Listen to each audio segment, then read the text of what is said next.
Overall income has grown by just 1.7% over the course of the past 3 or 4 years of the so-called economic recovery. However,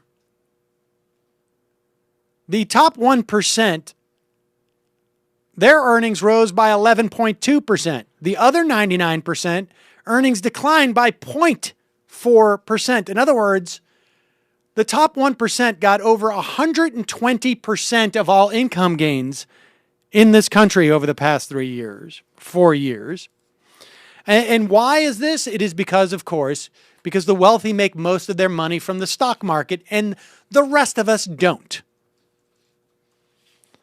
And the boom in the stock market back to close to pre-implosion levels. If you strip away those investment gains, the top 10% of earners took 46.5% of all income in 2011, the highest proportion since 1917.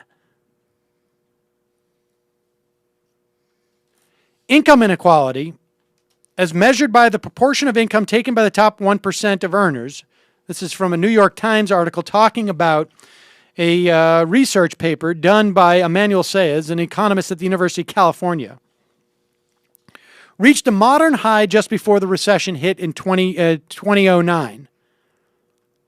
The financial crisis, its an aftermath, hit wealthy families, but they are close to being back to their earnings peak of 2007.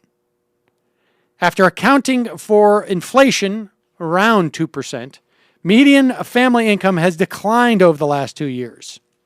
In 2011, it stagnated for the poorest and dropped for those in the middle of the income distribution. So with that in mind, we also know that from our conversation with Duncan Black at Atrios last week about the failure of 401s, of defined contributions, but not defined benefit pensions, to fulfill the promise of providing for people in their retirement. The Washington Post has a story. For the first time since the New Deal, a majority of Americans are headed toward a retirement in which they will be financially worse off than their parents.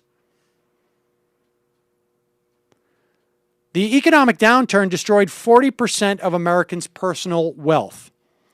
So for those of you who want to privatize Social Security in part or fully and put it into the stock market, do you need any further evidence of the folly of that policy than what is happening right now? According to a Senate report and the Center for Retirement Research, 53% of American workers 30 and older are on a path that will leave them unprepared for retirement. That marks a sharp deterioration since 2001, when 38% of Americans were at risk of declining living standards. In 89, 30% faced that risk. 4 out of 5 private sector workers with retirement plans at work have only 401k type defined contribution accounts rather than the defined benefit accounts.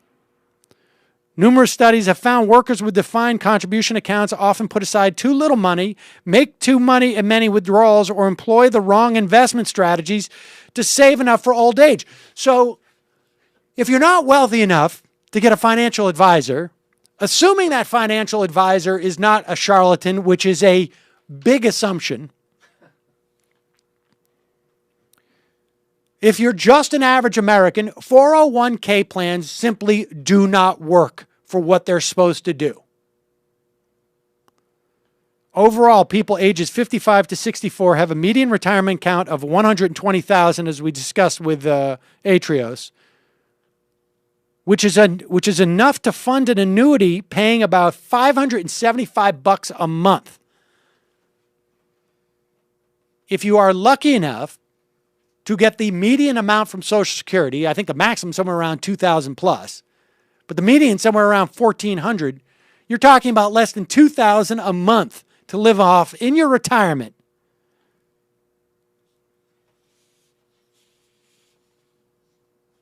and suffering the biggest amount of inflation of any American because, of course, you're paying for skyrocketing drug prices and skyrocketing medical costs. The government grants at least $80 billion a year in tax breaks to encourage retirement savings in 401k type accounts.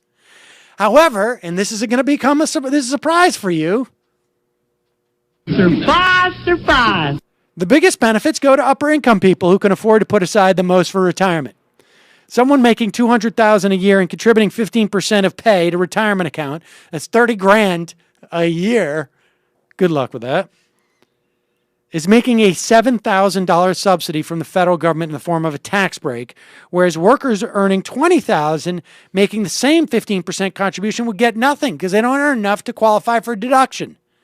Someone making $50,000 making the 15% contribution, that being about $7,000, would receive only a $2,100 tax deduction. A recent survey from the Conference Board found that nearly two-thirds of Americans 45 to 60 say they plan to delay retirement. 2 years earlier, 42% said they would work longer. In other words, more and more older Americans are realizing that they're not going to be able to retire. And yet, you have old man Simpson Bowles in Washington calling them all teat suckers. Two guys who haven't held elected office since the 90s, who are making $40,000 per appearance, telling people that we don't need Social Security. They're going around saying that these people who need Social Security are all teat suckers. Unbelievable.